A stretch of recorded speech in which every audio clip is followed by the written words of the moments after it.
Hello friends, तो चलिए newspaper पढ़ना शुरू करते हैं।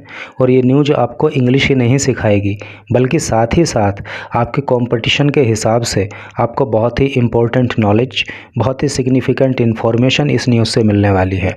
तो चलिए पहले न्यूज़ की हेडिंग को पढ़ते हैं and after that we will go through the main news. तो शुरू करते हैं।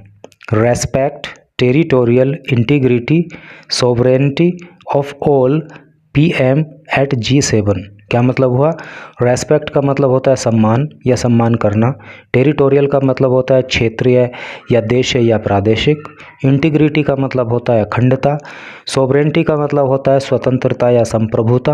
ऑफ ऑल सभी की। PM प्राइम मिनिस्टर यानी कि प्रधानमंत्री एट G7 पे। तो टोटल का अर्थ क्या हुआ कि प्रधानमंत्री ने G7 की मीटिंग में कहा कि सभी की जो क्षेत्रीय अखंडता है, सभी की जो क्षेत्रीय संप्रभुता और स्वतंत्रता है, उसका सम्मान होना चाहिए, उसका रेस्पेक्ट होना चाहिए।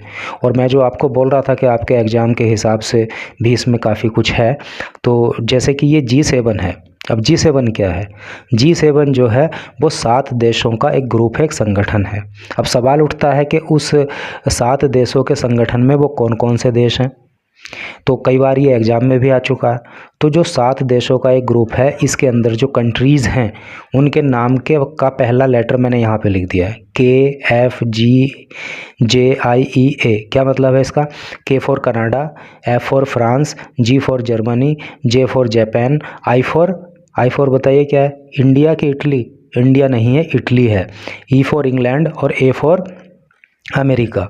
तो अभी जो है G7 में ये 7 देश हैं, और कभी भविष्य में अगर ये G8 हुआ और इंडिया इसमें जुड़ा तो ये भारत के लिए और भी अच्छा होगा। तो चलिए आगे न्यूज़ को देखते हैं। और जैसा कि आप इस फोटो में देख पा रहे हो, ये प्रधानमंत्री मोदी हैं और एक अन्य देश के प्रधानमंत्री हैं। और इस फोटो के नीचे लिखा है PM of Papua New Guinea, इसको गिनी पढ़ते हैं, James Marape seeks blessings of PM Modi upon latter's arrival in Papua New Guinea on Sunday. Blessing का मतलब होता है आशीर्वाद, अराइवल का मतलब होता है पहुंचना। तो टोटल का अर्थ क्या हुआ है कि संडे को पापुआ न्यू गिनी में पहुंचने पर प्रधानमंत्री नरेंद्र मोदी के पैर छूकर वहां के प्रधानमंत्री जेम्स मरापे ने आशीर्वाद लिया। ठीक है, तो ये जेम्स मरापे हैं, ये PM मोदी हैं और ये इनके पैर छू के आशीर्वाद ले रहे हैं। तो इसका मतलब ये नहीं है कि ये सम्मान सिर्फ मोदी जी का है, क्योंकि मोदी जी इंडिया का प्रतिनिधित्व करते हैं, वो यहाँ के प्रतिनिधि हैं। तो इस तरह से ये पूरे देश का, पूरे इंडिया का सम्मान है। और जो ये प्रधानमंत्री इनके पैर छू के सम्मान कर रहे हैं, इसका मतलब ये नहीं है कि पैर छूने से छोटे हो गए, या हमें ऐसा समझना चाहिए, बल्कि हमें इनके सम्मान करने की जो भावना है उसकी कदर करनी चाहिए, उसको अप्रिशिएट करना चाहिए। और इस तरह के अच्छे लोगों को हमेशा जो है अपने गले से लगा के रखना चाहिए, उनका साथ देना चाहिए। तो चलिए न्यूज़ को आगे पढ़ते हैं। और इसमें लिखा है must oppose unilateral bid to alter status quo मतलब हुआ? मस्ट मीन्स चाहिए, ओपोज मीन्स विरोध करना, यूनिलैटरल का मतलब होता है एक तरफा, बिड का मतलब होता है बोली या आदेश, टू आल्टर, आल्टर का मतलब होता है बदलना, स्टेटस को का मतलब होता है यथास्थिति। तो टोटल का अर्थ क्या हुआ कि अगर कोई भी देश यथास्थिति को बदलने का आदेश जारी करता है तो हम सबको मिलकर उसको ओपोज करना चाहिए। ठीक है, उसका विरोध करना चाहिए। तो आगे न्यूज़ को पढ़िए। New Delhi addressing another G7 session on Sunday, PM Narendra Modi called into question the effectiveness of the United Nations and Security Council। पहले यहाँ तक का ही अर्थ देखिए।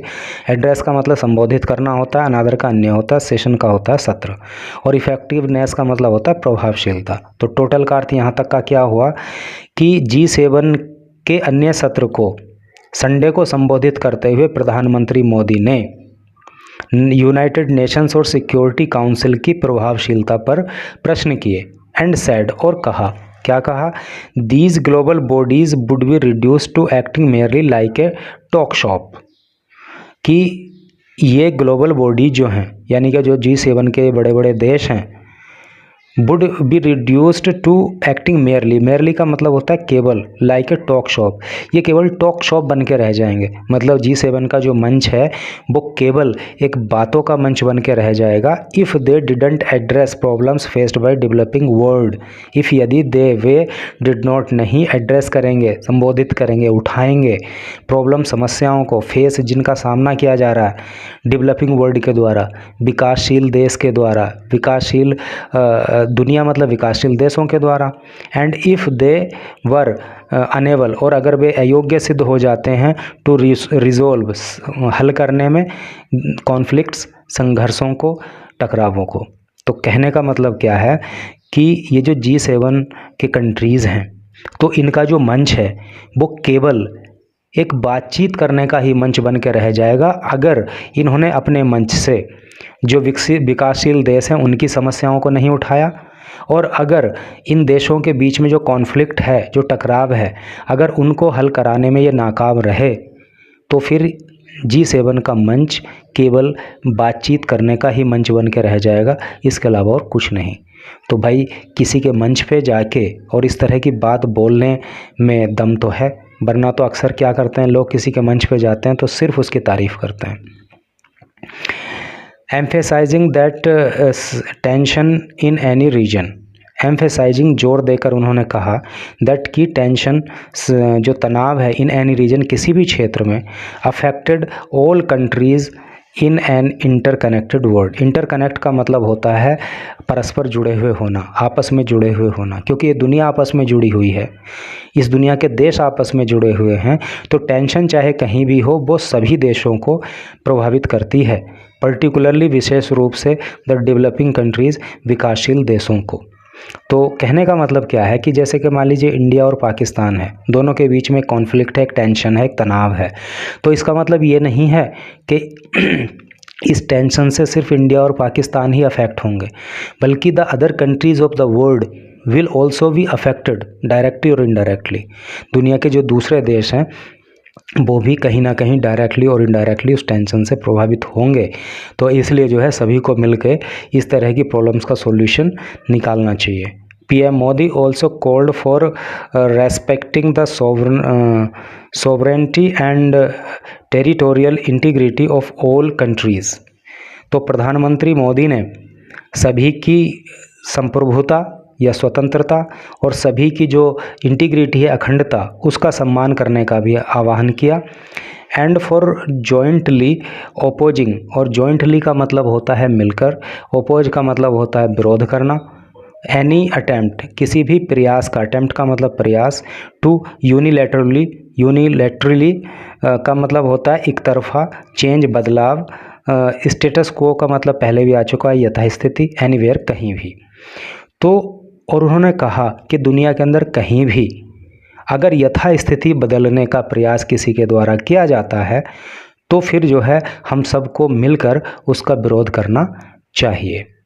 कहने का मतलब सीधा सीधा आप समझ रहे होंगे कि जैसे कोई सीमाओं के अंदर किसी के घुस जाता है, कुछ करके हो जाता है, तो इस तरह की जो पूर्व स्थिति बनी हुई है, यथास्थिति बनी हुई है, तो अगर कोई ऐसा प्रयास करता है तो सबको मिलकर फिर उसका विरोध करना चाहिए।